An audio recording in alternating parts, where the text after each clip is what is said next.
was home on holiday break when he was killed in a hit and run. It's a parent's worst nightmare. Just terrible to get that call and then to find out, that someone just left him in the road. And I don't know how you reconcile that. It's just very difficult. Now the family of this MSU senior pleading for help to find the driver responsible. 22-year-old Benjamin Cable was killed the morning of New Year's Day as he was walking along Rochester Road in Oakland Township. There is now a $1,000 reward to find the driver who hit and killed him. Pamela Osborne following this for us tonight. And Pam, you've learned he was heading back to his family's home in Shelby Township the morning he died. He was. He had left that evening, and before he even left, he had plans to take an Uber to his friends and to Uber back home after that New Year's Eve party celebration. For reasons the family still doesn't understand, that Uber driver put him out here on Rochester Road. As you can see, it's pretty dark, likely this dark when the accident happened. There isn't a sidewalk, barely a shoulder to walk on, and this is where he was when he was hit and killed. That driver kept going. Yeah, MSU has been great, just fantastic. They're actually going to award him his degree posthumously, which is so important to him because he worked so hard.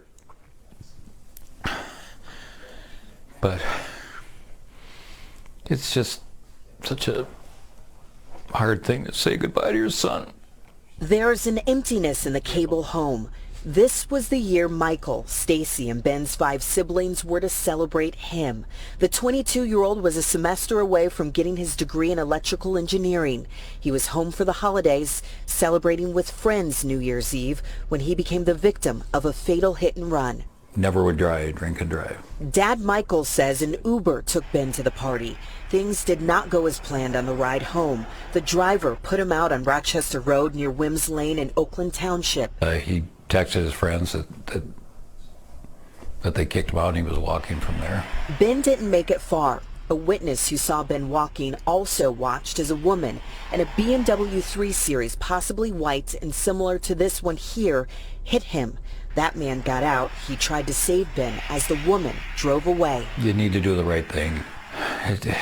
Not only for yourself, but for us. It's terrible for us. It's hard to make sense of any of it, but the Cables do believe this, that someone, somewhere, may know who did this. If that person is you, a father preparing to lay his youngest son to rest, would like you to consider this.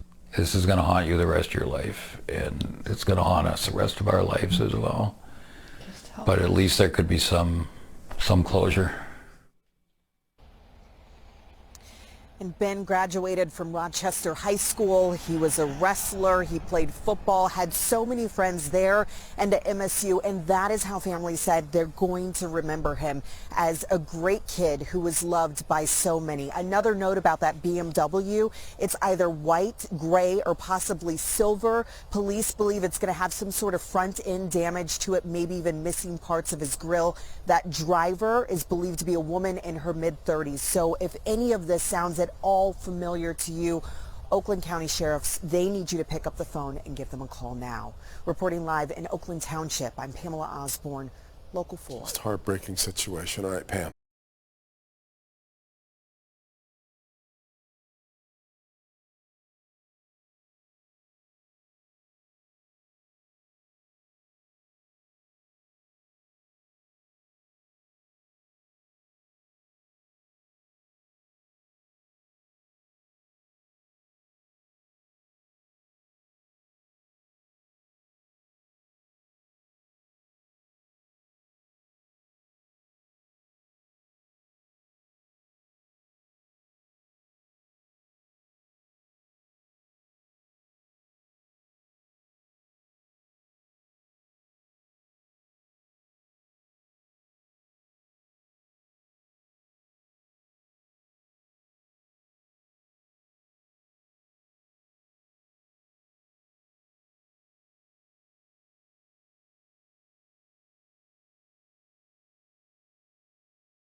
The woman charged in the death of a Michigan State student on New Year's Day will finally appear in court. That student is Benjamin Cable, and he was killed in that hit and run in Oakland Township on January 1st. Investigators say that the accused driver then fled the country to Thailand. Rod Maloney joins us now live. And Rod, the accused is now back here in the United States. Yeah, it was a lot of work, a lot of time, a lot of effort, as these cases tend to be when you're halfway across the globe and the police are looking for you. But that should culminate with a couple of things here today. The first being a detention hearing at federal court. You know, I have a lot of mixed emotions. I'm really glad that they know we're able to figure out who did it and what happened. Michael Cable is Ben Cable's grieving father. An MSU senior, Ben walked in the dark in the middle of Rochester Road south of Wims in Oakland Township shortly before 6 a.m. The 22-year-old had left a party and was headed home when a BMW 320i slammed into him. The Oakland County Sheriff's Office saying the driver was, in fact, 57-year-old Tub Tim Housen on her way to work at a Birmingham grocery store. It's difficult to understand how someone can just drive away and leave somebody dying on the road. The sheriff's office believes Housen, who also goes by the name of Sue, panicked and drove away. Using phone tips, the sheriff's office, days later, found the car, and when they went to arrest Housen, discovered she'd fled the country. It took getting the FBI and the U.S. Marshal's office involved to find Housen halfway across the globe in Thailand. For Michael Cable, the start to the legal proceedings are likely to bring back the pain of a most terrible beginning to a new year. Now, Oakland County Sheriff's Department tells me that Housen left from Michigan, went to Texas, then to Europe, and then finally to Thailand before they were able to track her down there. They had to get help on that side of the pond as well. Now, in the meantime, there's going to be that detention hearing, starts at 1 o'clock, but there were two cases, one federal for that fugitive fleeing the country, and then also there's another one for leaving the scene of an accident, death resulting here in the state of Michigan. It all will continue after this detention hearing. Reporting live downtown, Rod Maloney, Local 4.